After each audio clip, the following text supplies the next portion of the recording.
Hey guys, welcome back to ArtosisCasts. This should be a treat. We have Rain up here and ZeloT down here, right? So we have, in my opinion, the smartest Protoss ever against the most aggressive Zerg pro gamer. Okay, and if you recall, if you've been watching ArtosisCasts for a long time, you might remember there was this really fun series that I did on here where these two played against each other something like 17 times in a row, and I casted every single game of it. It was insane. And just to see that they both kept requeuing and kept playing against each other and used a huge variety of strategies, it was so fun. I definitely suggest you guys go back and look at it. It's honestly one of my favorite series that I've ever casted on this channel. If you remember that series, you've already seen it, please let me know in the comments. I want to see how many people are remembering some of the more, what I consider to be more classic matches on ArtosisCasts. So anyways, we're on Pantheon here. Rain in the top left, ZeloT in the bottom left, and Rain is going to be able to scout very, very quickly indeed. He sees the creep. He waits for a moment. Going to pop in. Okay, he sees it's overpool. Overpool referring to you make an overlord and then the spawning pool. And yeah, that's some good information there for Rain. He actually does a lot of Nexus first where he's ready just in the nick of time. And he might be doing that, or he might be throwing a Forge down then the Nexus. I think it's the Forge then Nexus against Overpool. I don't have a perfect map of the decision tree here, but you know, that's one of the big things is having a good decision tree in certain matchups and stuff. And it's funny because like you can miss that sometimes, right? Where it's like, oh yeah, no, he understands, like he looks at this, and you can just look at situations and from first principles be like, yeah, I need this and that and this. But like generally for a lot of early game stuff where there's like a million different openings that can occur, it can be really smart to just have a decision tree in place where it's like, okay, when I scout them and it's overpool, I send the probe down on 12 supply, make the forge, make the nexus, make the cannon, make the gateway. And then I'm safe every single time, right? Something like that. Very, very important thing. And it's good to have a lot of stuff like that for every single matchup where you're not... It can be good to kind of intuit things as well, right? Like you need to be able to think on your feet also with StarCraft. It's just... for very mapped out things, like for instance in the early game, everything is more mapped out than in the mid game, which is more mapped out than the late game, right? So you need to kind of have these things that just make it very, very clean for you. You don't want to be thinking, okay, so hold on, the spawning pool takes 63 seconds to finish, and then the Zerglings are going to hatch in 25 seconds, and the travel distance of a Zergling on this map is 21 seconds. The build time of a yeah, right? Like, foolish. Just have your build order kind of saved up in your head and do the little reaction, then continue forwards. Okay, so Rain has kept the probe alive a very long time, and he sees a Hydralisk den. And the thing is, this could be some sort of fake, but honestly, a fake Hydralisk, 3-hatch Hydralisk rush is still kind of real. Like, they'll end up making some Hydras and then stop and drone up suddenly. And if you overmake cannons, you can be in trouble. So it'll be interesting to see exactly how Rain wants to deal with a situation like this, right? Like how many cannons is he going to make? How is he going to keep that scouting going? Because as Hydras pop, you can't keep the probe alive any longer, obviously, right? The range units are going to be able to catch this thing, even though the Zerglings don't seem to be able to this game. Now, the first Hydra is being made. Hydralisk speed is coming up. Already has 4 drones over here. Overall, you want... It's called the 973 for a reason. Normally what it is 9 drones in the main. You have 9 mineral patches. 7 drones at the natural. But then you only need 3 at the third. Right? So that's... And then obviously you have some gas being mined. But yeah. I guess you could just put more drones here and slightly less drones here too. That's totally fine. So, like for instance, you want 10 drones total. This is 9. He's going to make another hatch, it looks like. So this is not the full dedicated 3-hatch Hydra all in, and we can see that now as observers after the probe dies. So for Rain, he still has to take it pretty seriously. He's not entirely sure of what this is, right? This is the 4th hatchery. He might still go pretty heavily all in, but with the 4th hatchery, like a slightly slower push that has more production behind it. That's definitely a possibility. Now, moves up with these Hydras, dealing a little bit of damage to that Zealot. That's actually kind of nice. Starting to work on the gateway. The Forge is getting +1. We'll see if he ends up losing that or not. Additional cannon added in. Rain's not super biting on this being that serious as of yet. Okay, starts adding some more cannons. It looks like he will be able to kill this Overlord, so that's actually kind of nice. The gateway definitely going to end up falling. And he actually walks out and pushes this back. That was kind of an interesting play. Like, sometimes you save doing that for the saving the Forge. Like, saving the gateway doesn't do anything here, but he might just want to buy time before more Hydras get up here. That seems to be what that was to me. Ooh, nice hit there from the cannon.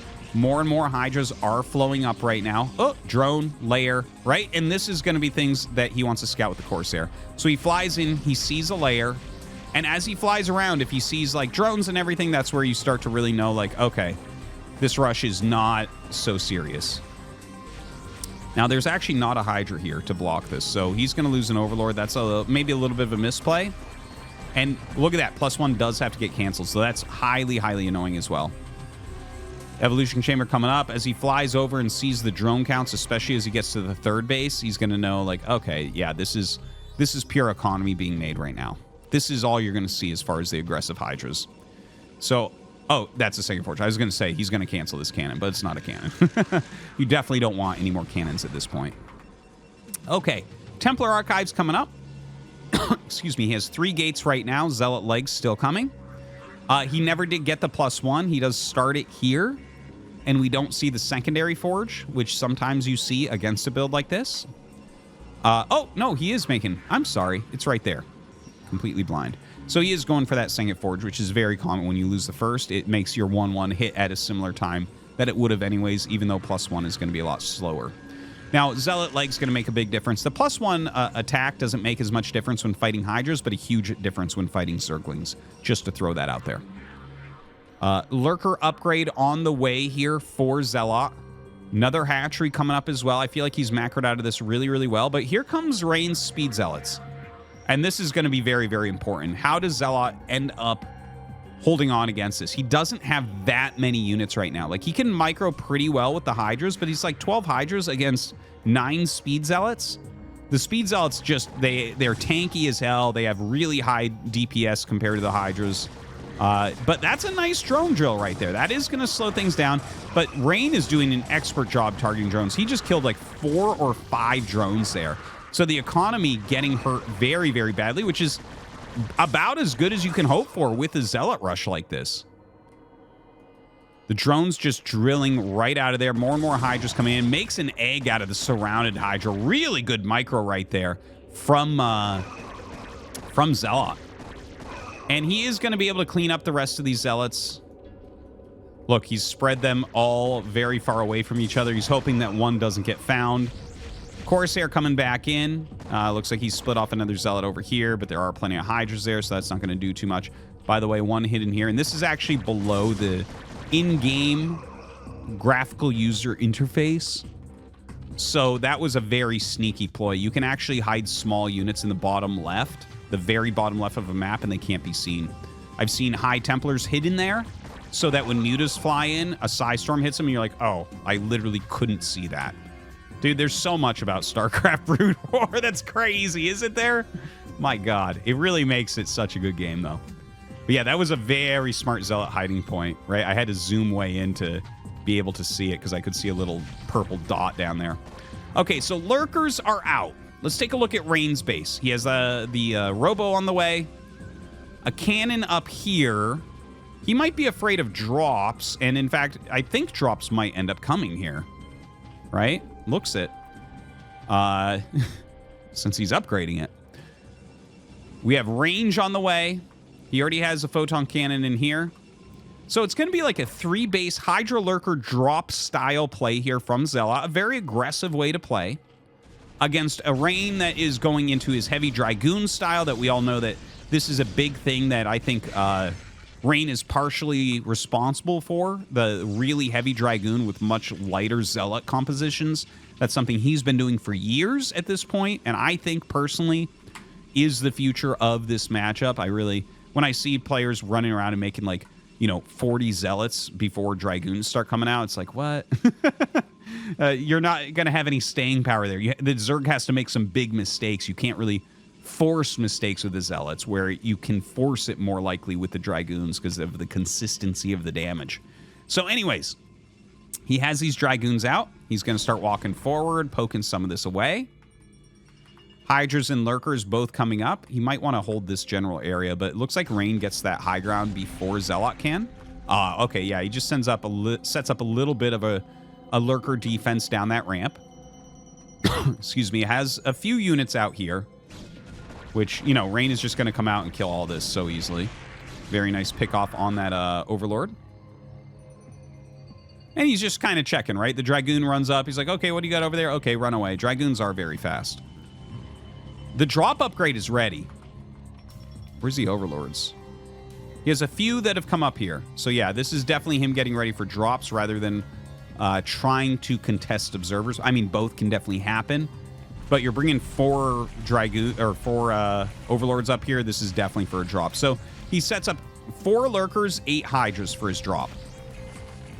Oh, 12 Hydras. Okay. So very microable set of units. Very dangerous set of units. Rain's main army is out here. He's setting up his 3rd base. And this is a great defensive location. Very hard for Zerg to break through here through Psystorm. Excuse me. But the drop is coming. Look at this. He knows. He knows. He brings his units up. And in fact, he pulls them back. He doesn't want this to just turn around instantly. He wants to punish. So he's going to have Psystorm in here. In fact, he's going to have 2 Psystorms. He has the Observer. We'll see if he actually targets that Observer down or not. Great Psystorms. My God. Rain dealing with this really, really well. But actually with the 3 Lurkers, he might need to send just a few more units up here. No, maybe he has enough. And some more Hydras coming up to get loaded in. So, you know what? He's looking at this and saying, oh, you don't have that much left over. There is another Psystorm ready. There are a couple Dragoons still in here. But most of the army moving forward. I don't think he suspects that this is going to happen. 12 more Hydras going to come out. Let's see if the Psystorm can be quality enough. Really good Psystorm right there. Deals a lot of damage to the Hydras. But the Hydras are going to pick off quite a bit. They get another High Templar there. So a couple do get killed off. But the Dragoons can easily overwhelm this. 3rd Nexus finishes. No units there as of yet. By the way, you can see that Zealot is not taking another base. Like, he needs this aggression to work. And he still has a lot of supply. He still has a lot of Lurkers being made. But it feels like Rain's defense is just enough everywhere. This is very hard to break because of the Psystorms coming up very small ramps. And then he's leaving a lot of units in here. And obviously, there's a bunch of cannons here. So how do you break him? This is the puzzle that we need to have solved here for Zealot. Now, he's going to drop into the 3rd base, but there's multiple Psystorms. Look at that. Psystorm goes off. Might throw another one down there. Nope, he had just enough. Oh, no, that was another one. And, yeah, clears that easy peasy. Now there's going to be another massive drop into the main. The rotation of units. It looks like he brought all the units out of the main. He's like, okay, you dropped there. Now I'm going to counterattack. And Rain definitely does have a better army right now. His army looks fantastic. But the counter drop here from Zealot looks very scary indeed. There is not a lot in here. And in fact, Rain is just going to run all his probes. He realizes, uh-oh, I'm losing this area. He's going to lose just about everything. I think that these guys are basically both all in. Like, it is a base trade right now. He is going to lose a ton of his tech, a ton of his production. But he might be able to make additional cannons all over the place, right? If you make enough cannons, you might be able to just not die while your army kills what Zealot has. So we can see this being picked off. How many observers does he have? Okay, he has 3 observers up here. A little bit sloppy with these High Templars. So it looks like everything was on attack move. If this was StarCraft 2, they'd just be sitting here attacking. Quality of life, guys. Quality of life updates. But yeah, he's going to lose a lot of these High Templars to just kind of sloppy play. Gets in here. He has plenty of observers to kill off the rest of the Lurkers. Almost everything has been cleaned up here. It looks like he didn't get that much tech, actually, compared to what I thought he would get. You got the Nexus. Yeah, and he's going to GG. So Rain will end up taking that. But an excellent game. Really really action-packed. Hope that you guys enjoyed this nice Protoss vs. Zerg. Rain against ZeloT. Thanks for watching.